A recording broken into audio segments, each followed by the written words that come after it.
Hello viewers, well now it's time for the first proper reveal trailer for TT Isle of Man Ride on the Edge 3. Let's see what they've got in store. John McGuinness, day one. Really solid performance. His fastest lap on Superstock, 125.527. Bray Hill, very steep. Then into the first big braking zone. From 6th gear back to 1st. Sulby straight. Flat out in top gear, 200 miles per hour. Bumps, trees, buildings. Gooseneck. Lots of spectators climbing up the mountain. TT grandstand. Head on to the final lap.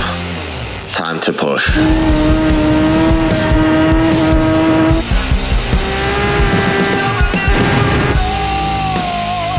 This is the moment I've been waiting for. This is my moment. This is the Isle of Man TT.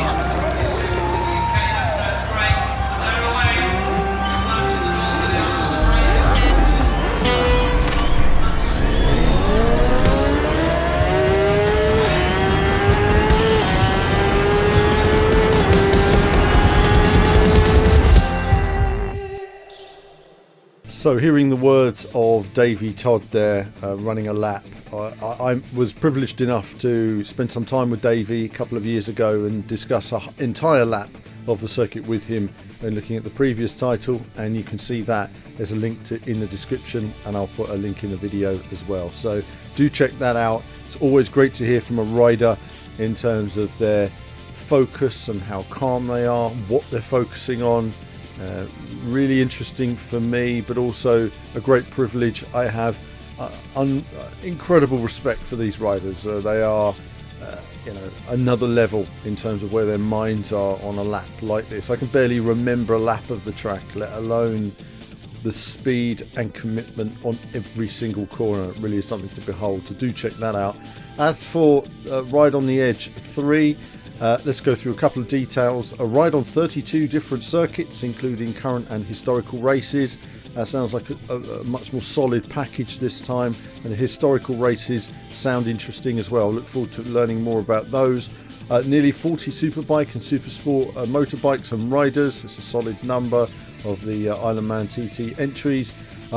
Unleash your machine with upgraded physics and motorbike customization. So of course we have Raceward Studio coming on board now, and they'll be adding their approach to the physics so that it needs to be fast and intuitive.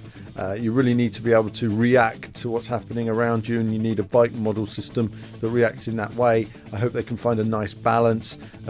In terms of the two games, I preferred the first game in many ways, even though it had the very poor low speed physics. If we can just get those physics right, the track modelling itself was always pretty fantastic. Great foliage, have to point that out. Always some great foliage on the Isle of Man TT, some lovely views. It'll be interesting to see how they've improved that modelling. A new open roads feature, allowing you to travel freely on 200 kilometres of roads and find points of interest in challenges to compete. This will be nice. Riding around, cruising around the Isle of Man.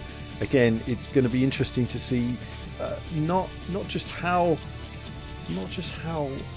much you can ride, but whether it has some life to it as well. I often find some of these open world maps are pretty lifeless, so it'd be nice if you can ride around with your friends and just tour what the activities are going to be there. I look forward to seeing that. Coming in May 2023 on PC and consoles.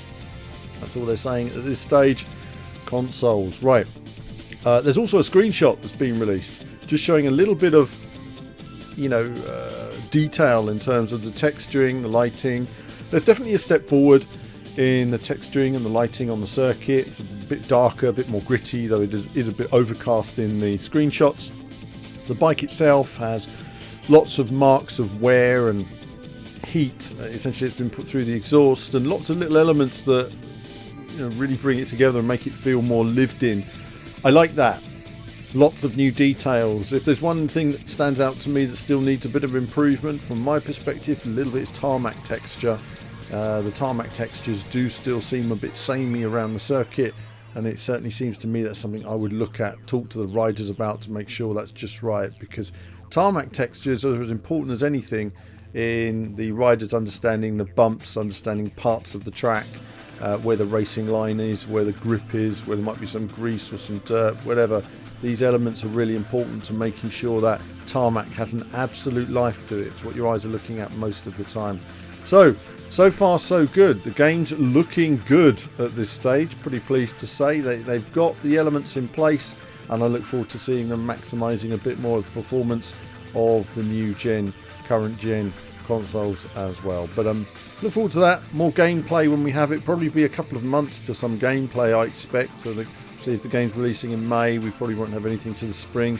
But if there is anything, I'll be on it and sharing it on the channel here. But any questions, do pop them in the description. Do like and subscribe. I don't say it enough, but subscribing supports what I do as much as liking, or even becoming a YouTube member. That'll be nice as well. Support me. But that's it from me for now. As ever, more soon.